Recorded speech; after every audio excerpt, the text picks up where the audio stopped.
Hi friends, வாங்க இன்றைக்கி நம்ம செடியில் இருக்க மிர்ச்சியை மிளகாவை கட் பண்ணி எடுத்துக்கலாம்.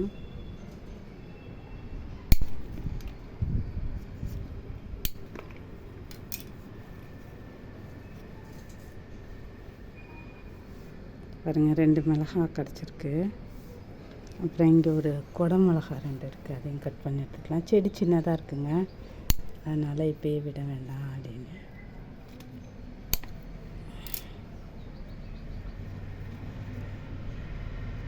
இந்த மிளகா நல்லாவே முத்திருச்சுன்னு நினைக்கிறேன். நல்ல விதை நிறைய இருக்கு, நிறைய பூக்கள் விட்டுருக்குது, பூ பூத்துருக்குதுங்க நிறையா. காய் வைக்க அப்போ தான், அதனால் இந்த முத்தின மிளகா பிச்சுது. ஓகே ஃப்ரெண்ட்ஸ், தேங்க்ஸ் ஃபார் வாட்சிங்.